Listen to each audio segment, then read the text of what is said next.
अब देखिए बच्चे, एक क्वेश्चन है 2x + 3y = 2, x - 2y = 8। ये ग्राफिकली सोल्व करेंगे।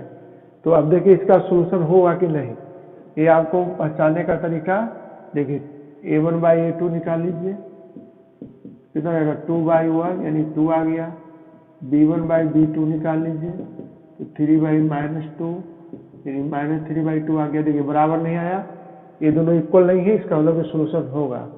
देयरफॉर यहाँ से पता चल गया equation first and equation second, from first and second, from equation first and second we get क्या प्राप्त की है, a1/a2 = b1/ not equal to b1/b2 नहीं है, b1/b2। therefore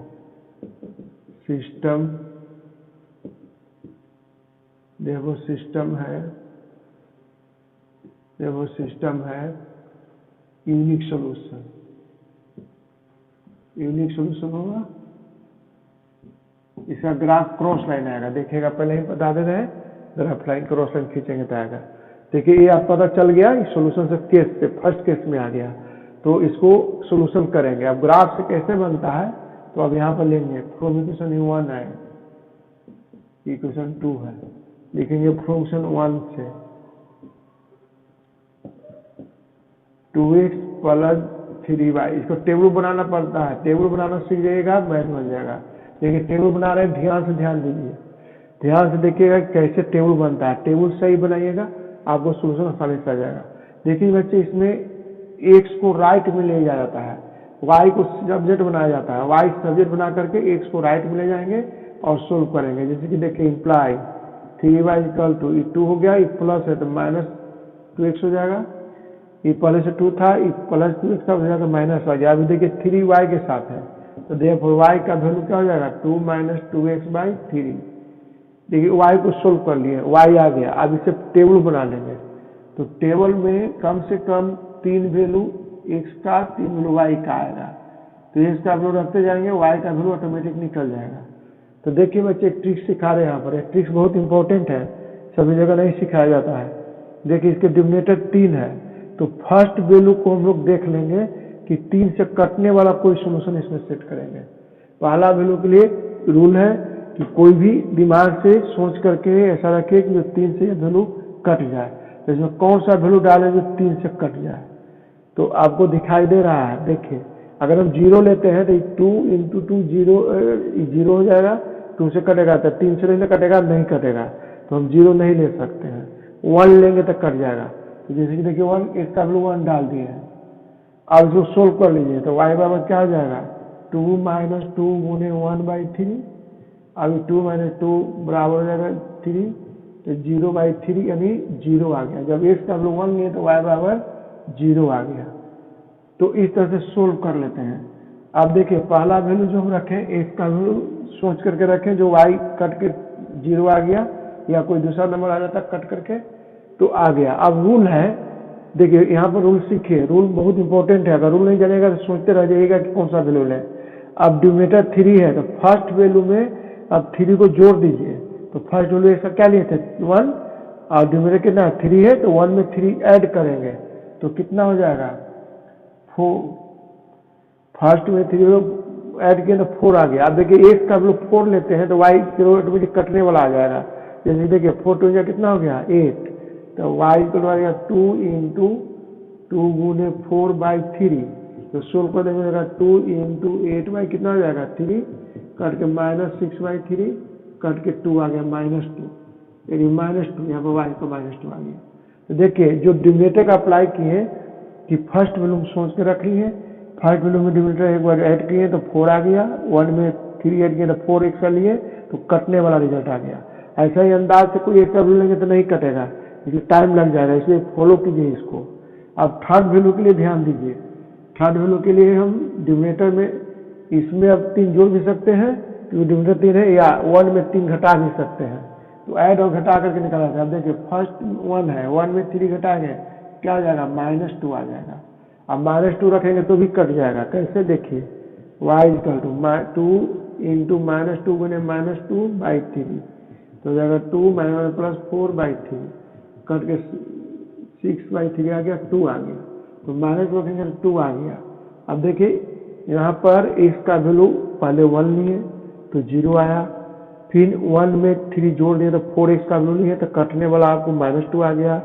फिर थर्ड वैल्यू 1 में 3 घटा दिए, देखिए 3 में 1 में 3 घटाइएगा, डिनोमिनेटर घटाइएगा, ये ना कि फर्स्ट वैल्यू 1 है और घटाएगा 3 - 1 तो 2 आएगा, तो ये वाला गलत हो जाएगा, क्योंकि डिनोमिनेटर को घटाना है फर्स्ट वैल्यू में या जोड़ना है, तो फर्स्ट वैल्यू में 3 घटाया तो -2 आ गया, इसलिए इस सही हो गया, इसको लेना है, इन्हें कि उल्टा कर दिएगा तो गलत आ जाएगा।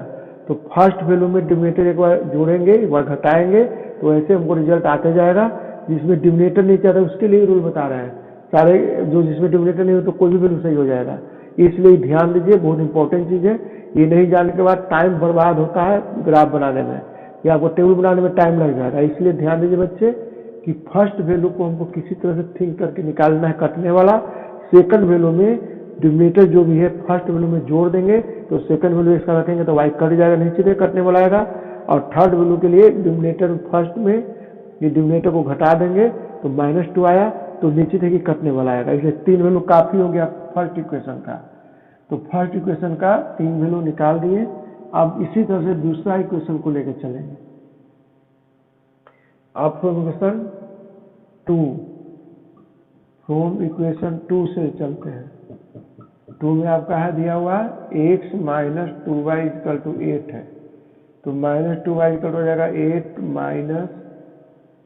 - x आ जाएगा, तो y देखिए माइनस का टाना है तो इसको माइनस घटाएंगे, माइनस कॉमन ले लीजिए, तो ये माइनस प्लस x हो जाएगा और प्लस -8 आ जाएगा, पलट जाएगा, क्योंकि इधर माइनस है, माइनस का टाना जरूरी है आसानी के लिए, और माइनस कट जाएगा, देखो माइनस का टाना है तो यहाँ पर पलट जाएगा, माइनस कॉमन है तो माइनस में +6 पहले हो गया, अब प्लस -8 पीछे चला गया, माइनस कट गया तो y बराबर आ गया अब x - 8/2 आ गया। अब x - 8/2 आ गया, अब इससे टेबल बना लिए x = y = जैसे अभी बताया उसी तरह से आपका दूसरा टेबल बन जाएगा। ध्यान दीजिए, अब एक यहाँ डिनोमिनेटर 2 है तो फर्स्ट वैल्यू सोच के निकालिए कि 2 से कट जाएगा, तो पहला वैल्यू अगर हम 0 ले लेते हैं तो ये -8 आ जाएगा, -8 में 2 से डिवाइड कर देंगे तो कितना हो जाएगा, क्योंकि 0 बच जाएगा तो -8 में 2 से डिवाइड किए तो कितना आ गया -4, तो ये -4 आ गया। अब डिनोमिनेटर 0 लिए है, पहला वैल्यू 0 लिए है, डिनोमिनेटर 2 है, अब 0 में 2 जोड़ दीजिए तो यहाँ पर 2 वैल्यू लेंगे कटने वाला, तो अब 2 में 8 घट गया तो -6 बचेगा, -6 में 2 से डिवाइड कर देंगे तो -3 हो जाएगा। अब ले लेंगे माइनस, अब इसमें 2 में 2 जोड़ भी सकते हैं तो 4 भी ले सकते हैं, तो 4 ले लेंगे तो 8 में 4 चला जाएगा तो -4 बचेगा, -4 में 2 डिवाइड कर देंगे तो -2 आ जाएगा। अब इस तरह से ध्यान दीजिए, ये आपका वैल्यू आ गया, तो फर्स्ट वैल्यू में डिनोमिनेटर को जोड़ेंगे तो दूसरा वैल्यू आ गया, फिर दूसरा वैल्यू आया तो डिनोमिनेटर को जोड़ेंगे तो 4 आ जाएगा, या घटा भी सकते थे -2 भी ले सकते थे, लेकिन 3 को किसी तरह से ले लेना है, क्योंकि 0 में 2 घटाएगा तो -2 भी आएगा, वो भी सही हो जाएगा, -2 लेंगे तो कितना हो जाएगा 10, -10 में घटाएगा तो -5 आ जाएगा। तो इस तरह से 3 वैल्यू जब मिल गया तो आसानी से हमको ग्राफ खींच देना है। अब देखिए इसका ग्राफ खींच देते हैं।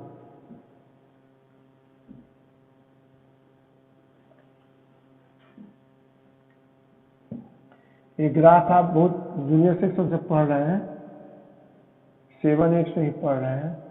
अब देखिए इसमें जितना वैल्यू मैक्सिमम वैल्यू मेरा 4 है तो 4 लेना जरूरी है, एक आध एक्स्ट्रा रह सकते हैं, तो अब अंदाज से यहाँ पर हम लेते हैं 1 2 3 4 5 वैल्यू लेते हैं, दोनों बराबर लेंगे। अब ग्राफ में बना रहता है तो उसमें आसान हो जाएगा, लेकिन इसमें भी बन जाता है 1 2 3 4 5 1 2 3 4 5 1 2 3 4 5 एक एक्स्ट्रा ले लेते हैं 2, इसमें जाएगा 1 2 3 4 5 जाएगा -1 -2 -3 -4 -5 जाएगा -1 -2 -3 -4 -5।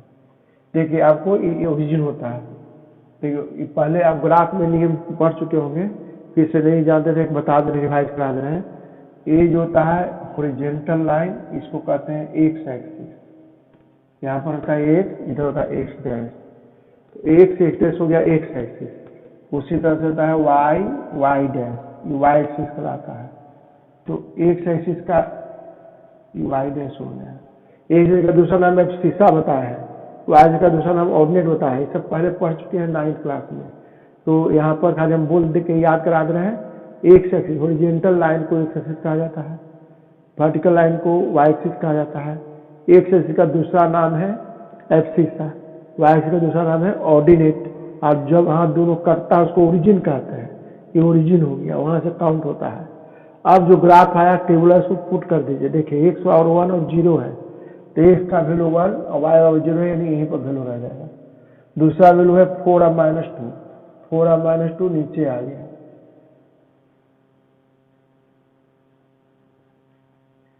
और है तीसरा वैल्यू -2 और 2 है, तो -2 और 2 पॉजिटिव है तो यहाँ पर आ जाएगा। अब देखिए ये आया, अभी स्ट्रेट लाइन आएगा।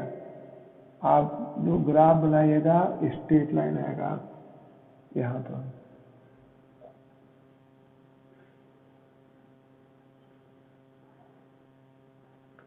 -2 और 2 देखिए ग्राफ पर बनेगा तो आसानी से आएगा। हम हाथ से बना रहे हैं तो भी लगभग आ जा रहा है। देखिए स्ट्रेट लाइन आ गया। तो आपका एक ग्राफ बन गया, फर्स्ट इक्वेशन था। दूसरा इक्वेशन ग्राफ है 0 और -4, 0 और -4, तो 0 -4 यहाँ पर आएगा। 2 और -3, 2 और -3, 2 और -3 यहाँ पर आ जाएगा। अब तीसरा 4 और -2 टेली कर गया, तो इसका ग्राफ आ गया आपको इस तरह से। तो अब देखिए बच्चे दोनों ग्राफ कहाँ पर कट गया, दोनों ग्राफ कटा 4 और -2 पर। जहाँ कटा इसको पी नाम देंगे। अब इसको लिख देंगे the intersecting point, the intersecting point of both lines of given equation